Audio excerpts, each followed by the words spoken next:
Bonjour à tous, bienvenue à cette dévotion. Aujourd'hui, la main du Seigneur est sur toi. N'oublie pas que tu es précieux, n'oublie pas que pour Dieu, tu as de la valeur. Aujourd'hui, Dieu vient à toi avec un message de consolation. Sache que le monde dans lequel nous sommes n'a rien de consolateur. Le consolateur que Dieu a prévu pour ses enfants dans le monde, c'est le Saint-Esprit. Alors, aujourd'hui, parlant de la consolation, je t'invite à suivre cette lecture avec moi dans 2 Corinthiens, le chapitre 7, à partir du verset 4. J'ai une grande confiance en vous. J'ai toute raison d'être fier de vous. Je suis pleinement réconforté, débordant de joie au milieu de toutes nos difficultés. Depuis notre arrivée en Macédoine, en effet, nous n'avons connu aucun repos. Nous étions au contraire pressés de toutes parts. Lutte au dehors, crainte au dedans. Mais Dieu, qui réconforte ceux qui sont abattus, nous a encouragés par l'arrivée de Tite. Et non seulement par son arrivée, mais encore par le réconfort qu'il avait reçu de vous. Il nous a raconté votre vive affection, vos larmes, votre zèle pour moi, de sorte que ma joie a été d'autant plus grande. Merveilleux, merveilleux. Oh, nous pouvons aujourd'hui compter sur la consolation de Dieu. L'apôtre Paul, qui a expérimenté cette consolation, nous en parle. Et Dieu demeure le Dieu de la consolation. La situation dans laquelle tu te trouves n'est pas singulière. Dieu est à l'œuvre dans ta vie. Tes frères partout dans le monde connaissent des situations similaires. Mais Dieu qui est fidèle, qui est le Dieu de consolation, il apporte toujours la consolation, le réconfort. Et l'apôtre nous en parle. Il dit, j'ai une grande confiance en vous, j'ai toute raison d'être fier de vous. Je suis pleinement réconforté, débordant de joie au milieu de toutes nos difficultés.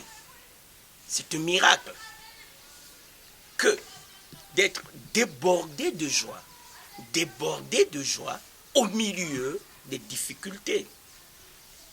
C'est là l'œuvre du Saint-Esprit. Et c'est ce que Dieu veut faire dans ta vie. Au milieu des circonstances, au milieu des difficultés, le Saint-Esprit demeure à l'œuvre dans ta vie, à l'intérieur de toi. Il va produire la joie. N'oublie pas que la joie, ça fait partie du fruit du Saint-Esprit. La paix fait partie du fruit du Saint-Esprit. Et le Saint-Esprit veut produire cela dans ton esprit pour que tu expérimentes ce miracle de vie dans ton cœur. Alléluia. Accepte ce conseil. Accepte la parole de Dieu. Le conseil de Dieu, c'est de ça que tu as besoin là où tu te trouves maintenant. Selon la circonstance, tu as besoin toujours, indépendamment de la circonstance, je dirais, tu as besoin toujours de la consolation que seul Dieu peut te donner. Et il te la donne à travers le Saint-Esprit. C'est merveilleux. Quand Paul continue, il déclare, depuis notre arrivée en Macédoine, en effet, nous n'avons connu aucun repos. Voilà, la vie ne nous réserve aucun repos. La vie ne nous réserve aucun repos. La parole déclare ici, nous étions au contraire, en lieu et place d'un repos quelconque, c'est au contraire, nous étions pressés de toutes parts, des luttes au dedans, des luttes au dehors et crainte au-dedans. Il n'y a pas de repos. Lorsque nous acceptons Christ, étant dans ce monde, nous demeurons étrangers et voyageurs. Et rien ne sera facile. Nous avons besoin de nous accrocher à la parole de Dieu. Nous avons besoin de nous accrocher aux promesses de Dieu. Nous avons besoin d'accepter ce que Dieu nous a accordé comme consolation et le consolateur qu'il a envoyé pour demeurer, pour vivre avec nous et vivre en nous. Le Saint-Esprit. C'est lui qui, malgré les luttes au dehors et les craintes au dedans, nous fait déborder de joie. C'est pourquoi aujourd'hui, tu peux déborder de joie.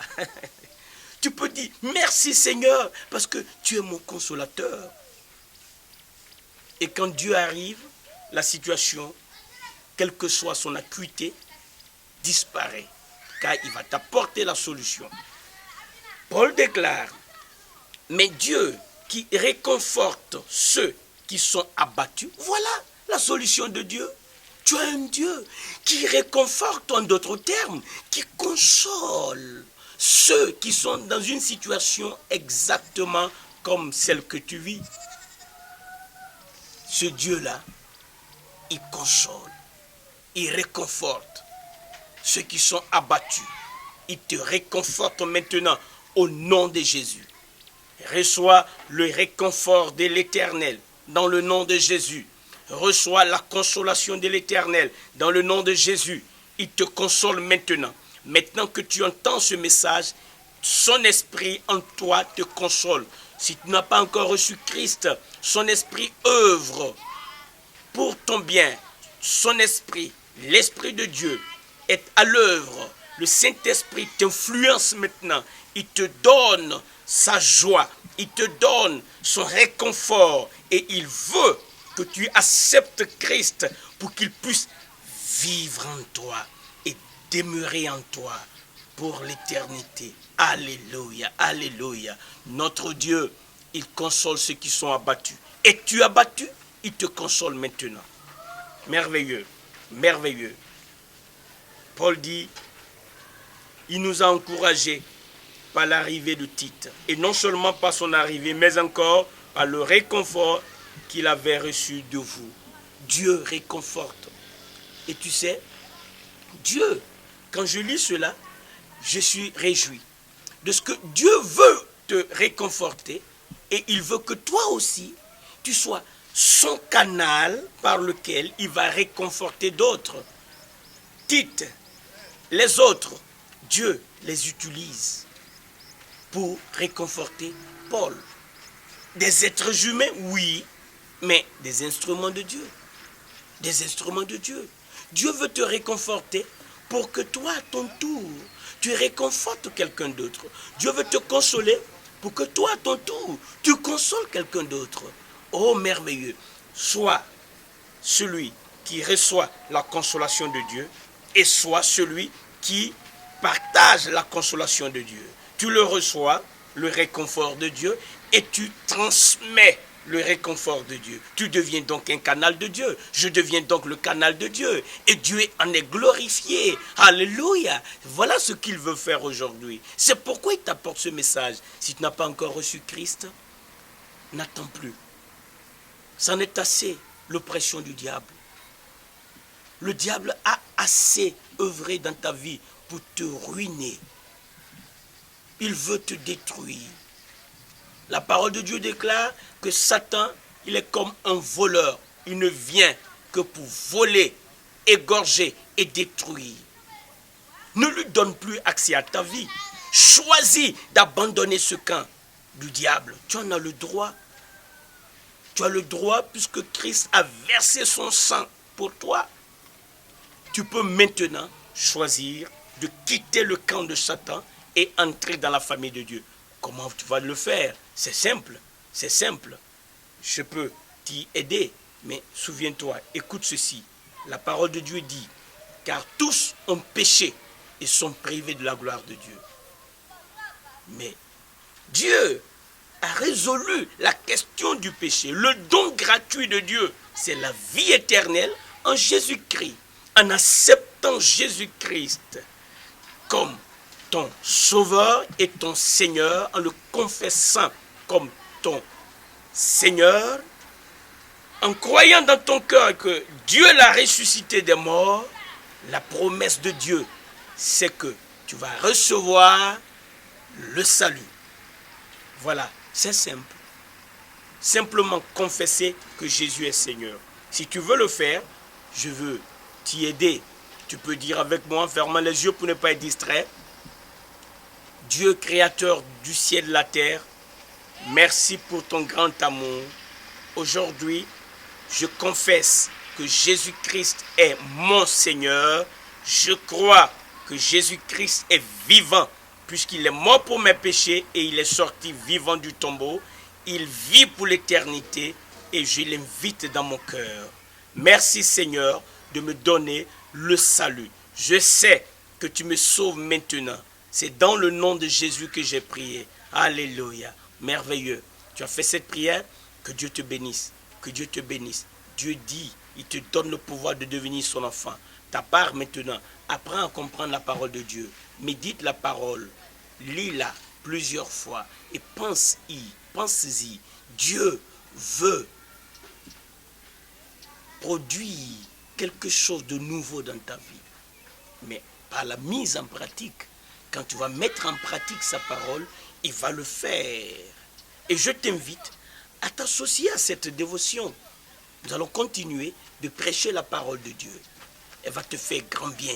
Elle va guérir ton cœur. Elle va te consoler. Parce que la parole de Dieu est vivante. Elle produit la vie.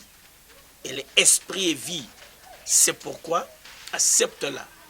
Maintenant, souviens-toi que Dieu a dit qu'il ne t'abandonnera jamais. Je te rappelle cette promesse, c'est écrit dans Hébreux, le chapitre 13, les versets 5 et 6. Dieu dit qu'il ne t'abandonnera jamais. Il ne te délaissera jamais. C'est pourquoi tu peux toujours lui demander de l'aide. C'est lui qui est ton aide. C'est lui qui est le secours qui ne manque jamais dans la détresse. Fais-le et tu verras sa gloire. Père, au nom de Jésus, je te remercie de nous avoir donné l'occasion de recevoir ta parole. Ta parole qui est venue ne retournera pas à toi sans effet. C'est pourquoi je te remercie pour les vies que tu consoles, pour le réconfort que tu nous accordes, pour les malades que tu guéris. À travers ce message, fais que ton bras puissant confirme ta parole par des guérisons, par la consolation et par la paix, la joie qui va remplir les cœurs. Merci d'écouter ma prière. Au nom de Jésus. Amen. Que Dieu te bénisse.